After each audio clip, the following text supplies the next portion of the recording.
Bagi banyak orang, bangun di pagi hari seringkali terasa seperti sebuah beban rutin, sebuah pengulangan tanpa henti dari kewajiban yang melelahkan.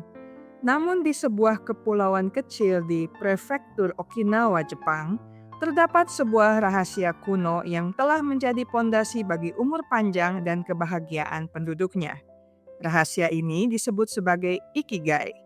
Secara etimologis, kata ini berasal dari gabungan iki yang berarti kehidupan dan gai yang berarti nilai atau manfaat.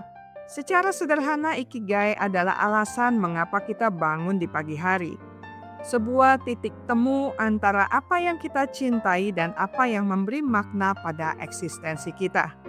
Namun jika kita menggali lebih dalam, ikigai bukan sekadar tentang produktivitas atau pencapaian karir yang gemilang. Ia adalah sebuah kompas batin yang membantu manusia menavigasi kompleksitas emosi, tantangan hidup dan pencarian jati diri di tengah dunia yang semakin bising. Dalam konteks kesehatan mental, memahami ikigai berarti memberikan jangkar bagi jiwa agar tidak terombang-ambing oleh perasaan hampa atau ketiadaan makna yang seringkali menjadi akar dari depresi dan kecemasan modern. Untuk memahami ikigai secara komprehensif, kita seringkali diperkenalkan pada sebuah diagram persilangan yang terdiri dari 4 elemen utama yang saling bertautan. Elemen pertama adalah apa yang Anda cintai, yang berkaitan dengan gairah dan kesenangan murni tanpa adanya tuntutan hasil. Elemen kedua adalah apa yang Anda kuasai, yang merujuk pada bakat, keterampilan, atau potensi unik yang ada dalam diri Anda. Elemen ketiga adalah apa yang dibutuhkan oleh dunia, yang membawa perspektif altruisme dan kontribusi sosial. Elemen terakhir adalah apa yang bisa memberikan Anda penghasilan yang menyentuh aspek realitas ekonomi dan keberlangsungan hidup. Ketika keempat elemen ini bertemu di satu titik pusat, disitulah ikigai ditemukan. Namun penting untuk dicatat bahwa dalam filosofi asli Jepang, ikigai tidak selalu harus melibatkan kesuksesan finansial yang besar. Ia bisa ditemukan dalam hal-hal kecil seperti merawat kebun, menyiapkan teh untuk keluarga, atau dedikasi seorang pengrajin pada detail karyanya. Titik keseimbangan ini sangat krusial karena jika kita kehilangan salah satu unsurnya, akan muncul ketimpangan psikologis. Misalnya, melakukan apa yang kita cintai dan kuasai tanpa memikirkan apa yang dibutuhkan dunia mungkin akan membuat kita merasa puas secara pribadi namun merasa tidak berguna bagi sesama. Sebaliknya, bekerja hanya untuk uang tanpa rasa cinta akan menyebabkan kekosongan jiwa yang kronis. Penerapan ikigai dalam kehidupan sehari-hari menjadi sangat penting karena ia berfungsi sebagai pelindung psikologis terhadap fenomena kebermaknaan yang hilang. Dalam psikologi positif, memiliki tujuan hidup atau sense of purpose adalah salah satu pilar utama kesejahteraan. Ketika seseorang memiliki ikigai, mereka cenderung memiliki ketahanan mental atau resiliensi yang lebih kuat saat menghadapi stres.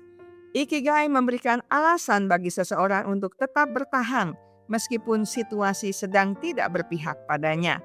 Ini bukan tentang selalu merasa bahagia setiap saat, melainkan tentang memiliki alasan yang cukup kuat untuk melewati masa-masa sulit. Dengan memahami ikigai, kita diajak berhenti sejenak dari perlombaan hidup yang melelahkan dan mulai mendengarkan suara hati kita sendiri. Ini adalah proses introspeksi yang mendalam, di mana kita belajar untuk menyelaraskan antara ambisi luar dengan kedamaian dalam. Tanpa adanya pemahaman ini, manusia cenderung terjebak dalam apa yang disebut sebagai hedonic treadmill, yaitu mengejar kesenangan sementara yang tidak pernah memberikan kepuasan permanen, yang pada akhirnya justru menurunkan kualitas kesehatan mental. Situasi di mana konsep ikigai ini sangat diperlukan biasanya terjadi saat seseorang berada di persimpangan jalan atau mengalami krisis eksistensial. Salah satu kondisi yang paling umum adalah saat terjadi fenomena quarter life crisis atau krisis paruh baya, di mana seseorang mulai mempertanyakan apa yang mereka lakukan selama ini benar-benar memiliki arti. Ikigai juga sangat relevan bagi mereka yang sedang mengalami burnout akibat pekerjaan. Seringkali kelelahan mental terjadi bukan karena beban kerja yang terlalu banyak, melainkan karena hilangnya koneksi antara pekerjaan tersebut dengan nilai-nilai pribadi kita. Selain itu, masa-masa transisi besar seperti setelah kehilangan pekerjaan, masa pensiun, atau pulih dari trauma psikologis adalah saat kritis di mana ikigai dapat berfungsi sebagai peta jalan untuk membangun kembali struktur hidup yang baru. Dalam kondisi depresi ringan yang ditandai dengan perasaan mati rasa terhadap hidup, perlahan-lahan mencari kembali percikan ikigai dapat menjadi salah satu bentuk terapi mandiri yang membantu seseorang merasakan kembali warna dalam kesehariannya. Siapa saja yang sebenarnya bisa dan sebaiknya mengadopsi filosofi ini? Jawabannya adalah setiap individu tanpa terkecuali. Namun, manfaat maksimal akan dirasakan oleh mereka yang merasa hidupnya berjalan secara otomatis atau autopilot. Mahasiswa yang bingung memilih jalan hidup, profesional muda yang merasa terjebak dalam rutinitas korporasi yang dingin, hingga para orang tua yang merasa kehilangan identitas setelah anak-anak mereka dewasa, semuanya adalah kandidat utama yang membutuhkan sentuhan ikigai. Filosofi ini sangat inklusif. Ia tidak menuntut Anda untuk menjadi orang besar atau pahlawan dunia. Seorang seniman, seorang guru, ibu rumah tangga, hingga seorang pembersih jalan sekalipun bisa memiliki ikigai yang kuat jika mereka mampu menemukan titik temu antara cinta, keahlian, dan manfaat bagi lingkungan sekitar. Bagi Anda yang peduli pada kesehatan mental, mengadopsi ikigai berarti memberi izin kepada diri sendiri untuk menjadi autentik. Ini adalah undangan untuk berhenti mencoba menjadi orang lain dan mulai merayakan keunikan diri sendiri sebagai kontribusi berharga bagi dunia. Pada akhirnya, menemukan ikigai adalah sebuah perjalanan, bukan tujuan akhir yang statis. Ia bisa berubah seiring bertambahnya usia dan berubahnya pengalaman hidup kita. Yang paling penting adalah keberanian untuk terus bertanya pada diri sendiri tentang apa yang membuat jantung kita berdegup lebih kencang karena antusiasme, bukan karena kecemasan.